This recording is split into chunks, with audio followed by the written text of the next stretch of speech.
आज हम शुरू करेंगे कुछ फंक्शन है उनके डोमेन और रेंज के बारे में बात। सबसे पहले देखते हैं ट्रिग्नोमेट्रिक फंक्शन।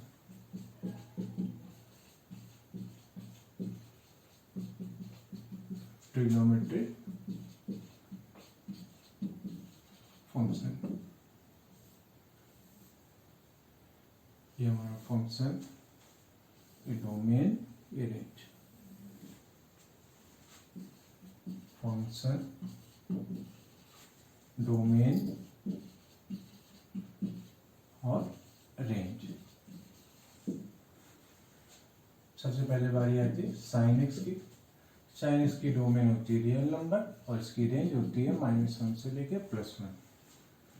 कॉस एक्स, इसकी डोमेन रियल नंबर, रेंज -1 से +1। tan एक्स की बात करते हैं। रियल नंबर के साथ कॉन्सेप्ट है किसी भी रियल नंबर को 0 से डिवाइड नहीं कर सकते। tan एक्स क्या होता है? sin x upon cos x। तो जहां पे cos की वैल्यू 0 होती होगी उनको हमें छोड़ना पड़ेगा। cos की वैल्यू 0 कहां पे होती है बेटा? π/2 के ऑड मल्टीपल पे, यानी π/2, 3π/2, 5π/2 इट्सेट्रा, यानी इन पॉइंट को छोड़ना पड़ेगा। That means real number -2n + 1 π/2 such that n belong to set of integer.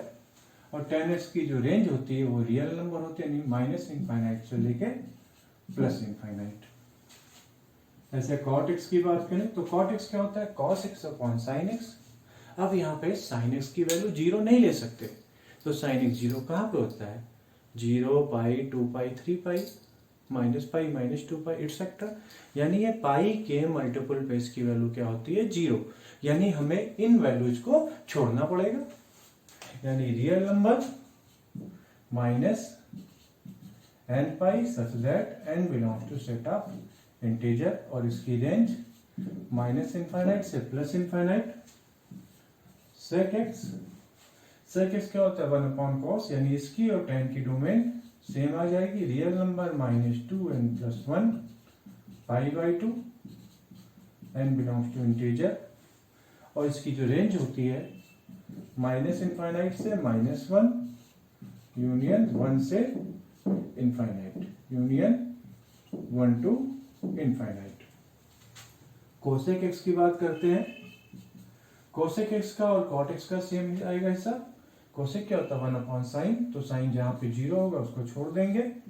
Real number -nπ such that n belongs to set of integer और इसकी range same as sec x। ये हमारा trigonometric function का chart बन गया, graph जिसमें domain और range है। इसको बना लीजिए आप, क्योंकि हम इसको नेक्स्ट इसी के कंटिन्यूएशन जो हम डोमेन निकालेंगे तो ये बहुत ही रैपिडली यूज होगा बेटा। ठीक, आगे देखते हैं हम।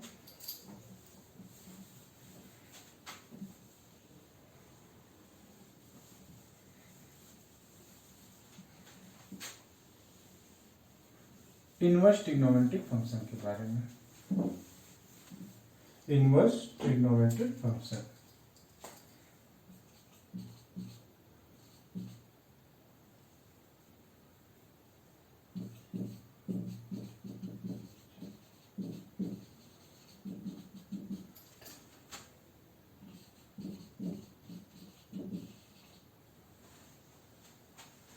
sin inverse x, cos inverse x, tan inverse x, cot inverse x, sec inverse x and cosec inverse x। जो ट्रिग्नोमेट्रिक फंक्शन की रेंज होती है वही इनवर्स ट्रिग्नोमेट्रिक फंक्शन की डोमेन होगी। साइन इनवर्स, साइन की रेंज क्या थी? -1 से 1, तो इसकी डोमेन -1 से 1। cos x की -1 से 1, tan x की -∞ से +∞। cot x की रेंज क्या होती थी? -∞ से +∞। sec इनवर्स इसकी जो डोमेन -∞ से -1 union 1 to infinite minus infinite से -1 यूनियन 1 टू इनफाइनाइट। जो ट्रिग्नोमेट्रिक फंक्शन की रेंज थी वही इनवर्स ट्रिग्नोमेट्रिक की क्या जाएगी, डोमेन। अब देखिए किसी भी फंक्शन के इनवर्स के एग्जिस्टेंस के लिए ये जरूरी होता है कि फंक्शन 1 1 और ऑन टू हो, इसीलिए ट्रिग्नोमेट्रिक फंक्शन की इनवर्स एग्जिस्ट नहीं करता। लेकिन हम इनवर्स को एग्जिस्ट कराते हैं, कब कराते हैं, जब हम उसकी डोमेन को रिस्ट्रिक्टेड कर देते हैं। क्लियर? तो साइन इनवर्स एक्स है, ये जब हम इसकी इनवर्स को एग्जिस्ट करते हैं तो हम -π/2 से π/2 की वैल्यू लेते हैं। तो यानी सब साइन के फंक्शन की बात करते हैं, -π/2 से π/2 के बीच में साइन का फंक्शन 1 1 भी होता है और ऑन टू होता है। कॉस का फंक्शन 0 से पाई के बीच में 1 1 भी होता है और ऑन टू भी होता है, और -1 से 1 के बीच की सारी वैल्यू को अचीव भी कर लेता है। यानी फंक्शन के इनवर्स का एग्जिस्टेंस हो गया। क्लियर? यानी हम ट्रिग्नोमेट्रिक फंक्शन के इनवर्स को फाइंड कर सकते हैं बाय रिस्ट्रिक्टिंग इट्स डोमेन। अब इसकी रेंज क्या आ जाएगी बेटा, -π/2 से π/2। कॉस इनवर्स एक्स की रेंज क्या आएगी, 0 से लेके पाई। tan इनवर्स एक्स की -π/2 से π/2, अब की open interval. Cot inverse x की 0 से pi, open interval. Sec inverse x की 0 से लेके पाई -π/2, क्योंकि π/2 पे सेक डिफाइन नहीं होता। कॉसेक इनवर्स एक्स की -π/2 से π/2 -0। विचार बना लीजिए।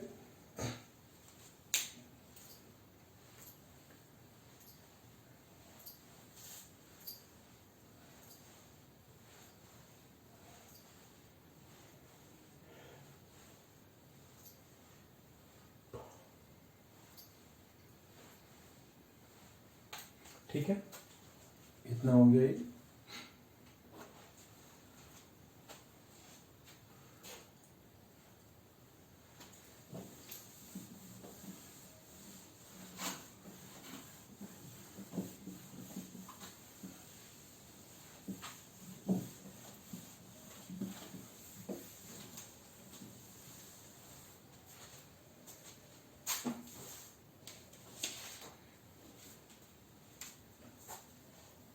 अब आ जाती है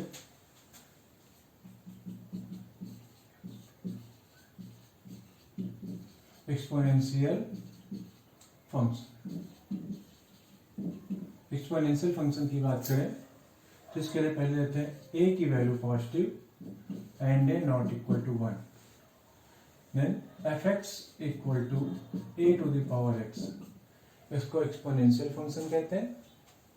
और इसका ग्राफ कैसा बनता है, ये इसका ग्राफ बनेगा। ये पॉइंट होगा 0,1 जब a की वैल्यू 1 से बड़ी।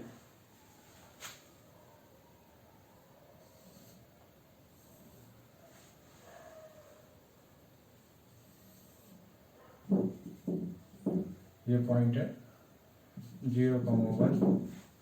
ये वैल्यू जब a की वैल्यू 0 से तो बड़ी हो लेकिन 1 से छोटी हो। यानी यहाँ पे देखिएगा, यहाँ पे ग्राफ कैसा है, इंक्रीजिंग है, और यहाँ पे ग्राफ कैसा है, डिक्रीजिंग। अगर यहाँ पर हम a की जगह पे कांस्टेंट e ले लेंगे तो e to the power x का ग्राफ सेम ही बनेगा। पॉइंट 0,1 यहाँ पे 0,1, ये ग्राफ डिक्रीजिंग है, ये ग्राफ इंक्रीजिंग है। आप देख सकते हैं इसकी जो डोमेन है रियल नंबर, ग्राफ का रिलेशन एक्स एक्सिस पे पूरा हो रहा है, दैट इज डोमेन। और इसकी जो रेंज आएगी, मिनिमम वैल्यू कहाँ से आ रही है, 0 से लेके इनफाइनाइट तक, यानी 0 से इनफाइनाइट, ये इसकी क्या आ जाएगी बेटा, रेंज आ जाएगी। आसान सा फंक्शन है, इसको बना लीजिए।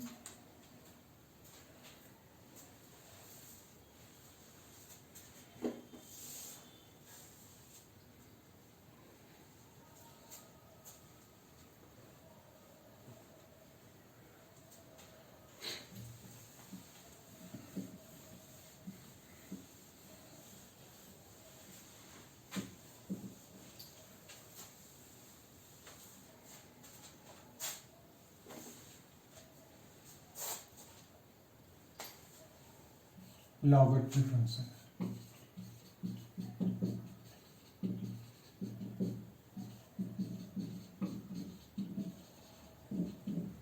लॉगरिथमिक फंक्शन, इसके लिए पहले देखिए a कोई पॉजिटिव नंबर है और a की वैल्यू 1 के इक्वल नहीं है, तो डिफाइन करते हैं हम f(x) equal to log x to base a, जहां पे x की वैल्यू पॉजिटिव। तो ये फंक्शन कहलाता है लॉगरिथमिक फंक्शन।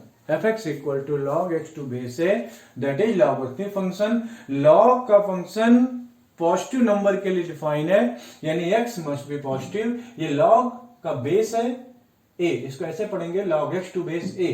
बेस a की वैल्यू क्या होगी? पॉजिटिव होगी। बेस की वैल्यू 1 कभी नहीं होगी। ये लॉगरिथमिक फंक्शन है। हम इसके ग्राफ की बात करते हैं। ग्राफ देखिए इसका,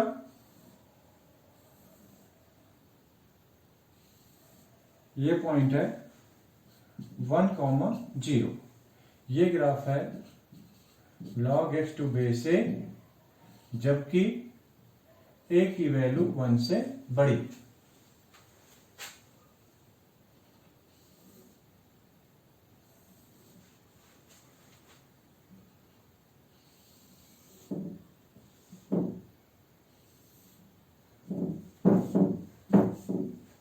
ये पॉइंट है 1,0, 1,0।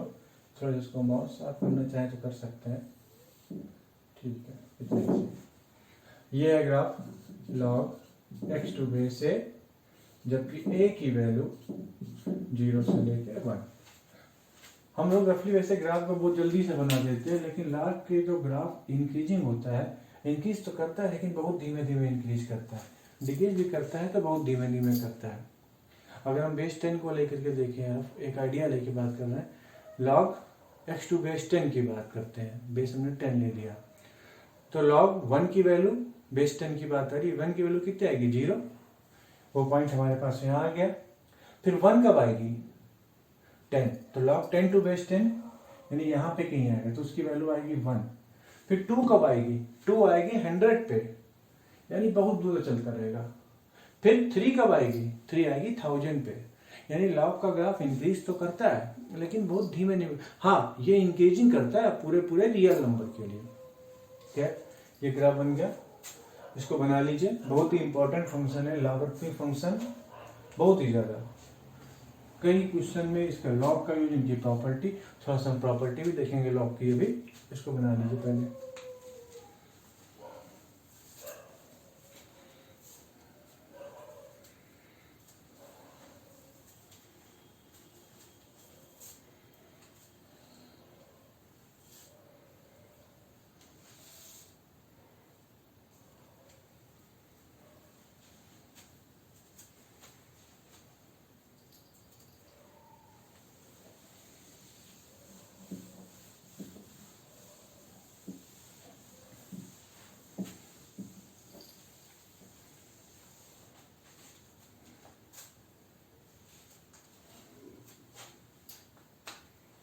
प्रॉपर्टीज देख सकते हैं। मान लो f greater than 0, g greater than 0, कोई a greater than 0, a not equal to 1।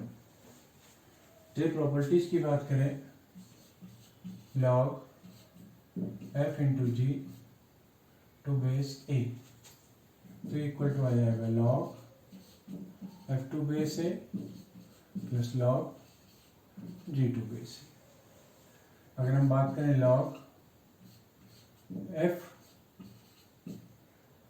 By g base a, तो क्या आ जाएगा? log f to base a minus log g to base a। अगर आपके सामने ये लिखा हुआ है log बेस में f to the power k, तो यहाँ पे क्या आ जाएगा? k log f to base a। यहाँ पे एक बात ध्यान रखिएगा कि log के अंदर जो चीजें लिखी हुई है वो पॉजिटिव होनी चाहिए, तो बेसिकली यहाँ पे मॉड लगा देते हैं, लेकिन क्योंकि हमने f को शुरू में ही ले रखा है पॉजिटिव, इसलिए हमने यहाँ पे f लिख दिया। क्योंकि अगर log x स्क्वायर को हम 2 log x लिख सकते हैं, लेकिन फिर x नेगेटिव वाली वैल्यू छूट जाती है, तो ज्यादा बेटर होगा लिखना, बल्कि यही बेटर होगा 2 log mod x। अगर हमें पहले से पता है कि x को पॉजिटिव ही लेना है तो log x स्क्वायर लिखा, तो उसको 2 log x लिख सकते हैं। फिलहाल लॉग के अंदर कभी भी नेगेटिव चीजें नहीं आ सकती। ये तो इतनी लॉग की प्रॉपर्टी थी। अब आप और इसकी प्रॉपर्टीज को देखते हैं। मान लीजिए log x to base f to base a equal to g लिखा हुआ, इसका मतलब क्या आ जाएगा, f equal to a to the power g। क्या आ जाएगा बेटा, f equal to a to the power g। हम यहाँ पे थोड़ा सा और प्रॉपर्टी को देखेंगे। ये देखते हैं पहले, अगर आपके पास ये लिखा है log f to base a greater than g, तो यहां पे आपको ये चीज ध्यान रखनी पड़ेगी, f is greater than a to the power g होगा या f is less than a to the power g होगा। इसकी वजह देखते हैं क्या है। वजह देखिए बेटा, वजह के लिए फिर मैं रफली आइडिया देता हूँ। सपोज दैट, इसको लिखना नहीं, ऐसे समझना है बस। मान लीजिए एफ एक्स इक्वल टू है एक्स क्यूब, यहाँ पे एफ एक्स इक्वल टू ले लिया 1/x। यहाँ पे f2 की वैल्यू कितनी है, 8। f3 की वैल्यू कितनी है, 27। यहाँ पे f2 की वैल्यू 1/2 है और f3 की वैल्यू 1/3। बेटा यहाँ पे देखिए f2 की वैल्यू f3 से ज्यादा है, यानी आप क्या लिख सकते हैं, f2 की वैल्यू f3 से कम है, तो f2 is less then f3। मैं उल्टा बोल गया था, f2 is less then f3। अब आप इस f को हटाएंगे तो क्या है, 2 इज लेस देन 3। सही आया कि नहीं आया। यहां पे देखें, यहां पे f2 की वैल्यू बड़ी है किससे, f3 से। अब इस 2 को हटाएंगे, यहाँ पे f को, यहां से आप इस f को आपने हटा दिया तो हमारे पास क्या आ गया, 2 इज ग्रेटर देन 3। ये गलत आ गया कि नहीं आ गया। तो बेसिकली इसकी वजह क्या है, इसकी वजह ये है बेटा कि ये फंक्शन और इन फंक्शन, यहां देखिए f x equal to x cube लिखा हुआ है, ये फंक्शन इंक्रीजिंग है। इंक्रीजिंग का मतलब एक्स की वैल्यू बढ़ने के साथ वाई की वैल्यू बढ़ रही है। तो जब कोई फंक्शन इंक्रीजिंग होता है तो उस फंक्शन को किसी इनइक्वलिटी पर लगाते हैं या हटाते हैं। रिपीट कर रहा हूं, अगर कोई फंक्शन इंक्रीजिंग है, इंक्रीजिंग का मतलब ये होता है एक्स की वैल्यू बढ़ने के साथ वाई की वैल्यू बढ़े और एक्स की वैल्यू घटने के साथ वाई की वैल्यू घटे। यानी एक्स इंक्रीज कर रहा है तो वाई इंक्रीज कर रहा है, एक्स डिक्रीज कर रहा है तो वाई डिक्रीज कर रहा है, दैट इज इंक्रीजिंग फंक्शन। तो कोई फंक्शन इंक्रीजिंग है, उसको किसी इनइक्वलिटी पर लगाते हैं या हटाते हैं तो इनइक्वलिटी में कोई चेंज नहीं होता। यहां पे क्या है, f x equal to x cube. क्या है, f x equal to x cube. ये फंक्शन क्या है, इंक्रीजिंग है। एक्स क्यूब का ग्राफ क्या होता है, इंक्रीजिंग। यानी यहां पे इस इनइक्वलिटी पे एफ को चाहे हटाए या अप्लाई करें, इनइक्वलिटी में कोई चेंज नहीं आएगा। लेकिन F x equal to 1/x लिखा है तो इसमें क्या फर्क है बेटा, ये फंक्शन डिक्रीजिंग है, एक्स की वैल्यू बढ़ने के साथ एफ एक्स की वैल्यू कम हो रही है।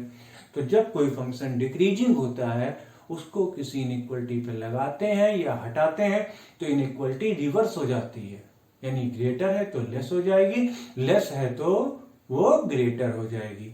यानी यहां पे क्या थी, ग्रेटर, तो आप करेंगे तो लेस, तो 2 इज लेस देन 3 सही हो गया। क्लियर होगी बात। मैं रिपीट कर रहा हूं, फिर से सुनिएगा। कोई फंक्शन अगर इंक्रीजिंग है तो किसी इनइक्वलिटी पे उसको लगाएंगे हटाएंगे, इनइक्वलिटी में कोई चेंज नहीं आएगी। लेकिन कोई फंक्शन अगर डिक्रीजिंग है, हम उसको इनइक्वलिटी पे लगाते हैं या हटाते हैं तो इनइक्वलिटी का साइन रिवर्स हो जाएगा। ग्रेटर है तो लेस हो जाएगी, लेस है तो वो ग्रेटर हो जाएगी। अब वापस आते हैं इसी पॉइंट पे।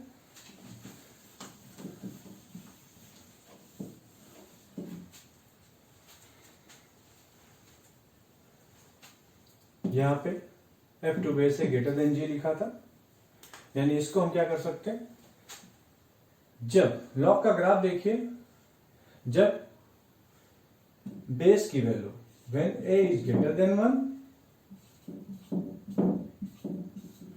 जब लॉग के ग्राफ की बात करते थे बेस की वैल्यू 1 से बड़ी होती थी तो लॉग का फंक्शन क्या होता था, ग्राफ इंक्रीज करता था।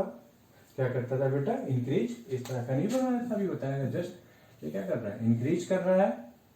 तो जब फंक्शन इंक्रीजिंग है तो इनइक्वलिटी में कोई चेंज नहीं, ग्रेटर है तो ग्रेटर रहेगी।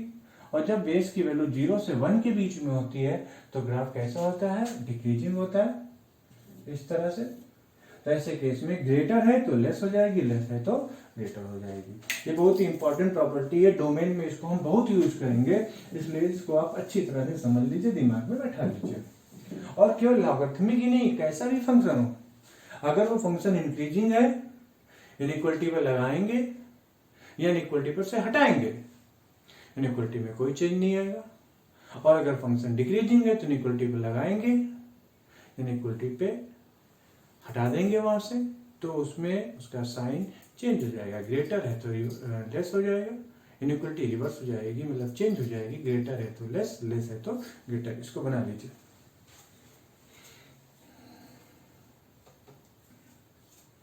बहुत ही जरूरी है, इसको यूज बहुत करेंगे, इसको बना करके लीजिए, फिर बताते हैं।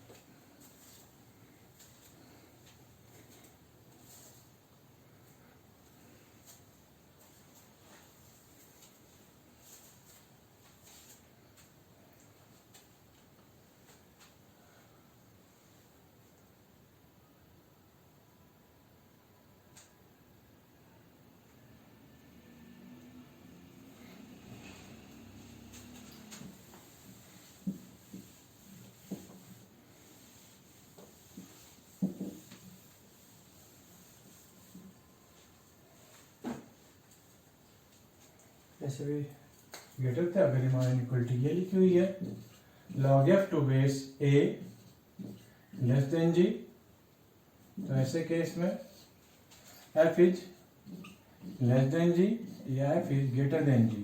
अब आपको समझ में आ गया है सेम, यानी कि यहाँ पे बेस की वैल्यू अगर 1 से बड़ी है या बेस की वैल्यू 1 से छोटी है, 0 से बड़ी, सेम कहानी।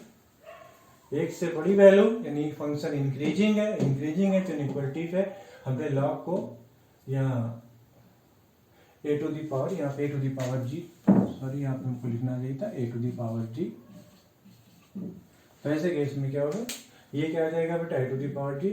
जब लॉग को यहाँ पे लगाया मैंने तो क्या आ जाएगा, यहाँ पे इनइक्वलिटी हमारी सेम नहीं, इनइक्वलिटी यहाँ पे लेस थी तो क्या हो गई, ग्रेटर। ऐसे भी कह सकते हैं, अगर आपके पास ये लिखा हुआ है log f to base a greater than log g to base a, तो ऐसे केस में f is greater than g या f is less than g according as a is greater than 1 या a लेस देन g। जब base की value 1 से बड़ी होगी तो क्या होगा, इनइक्वलिटी सेम रहेगी, 1 से कम तो इनइक्वलिटी रिवर्स हो जाएगी। नोट कर लीजिए इनको भी।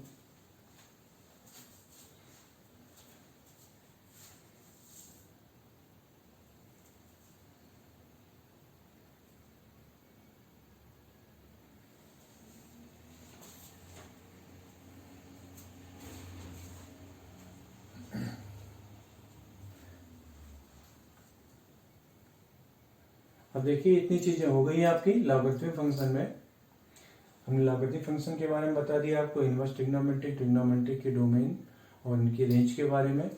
हम अगली क्लास में, अगले लेक्चर में शुरू करेंगे हम डोमेन निकालना, और उससे पहले थोड़ा सा नंबर लाइन के बारे में बात करेंगे। क्या जो डोमेन में हमें हर एक फंक्शन की जो प्रॉपर्टीज है उनको आना चाहिए, तो हम डोमेन को शुरू करेंगे एकदम शुरुआत से।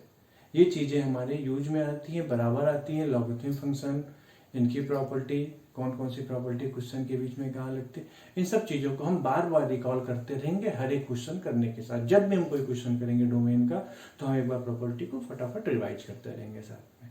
ठीक है, बस इसमें इतना ही करते हैं।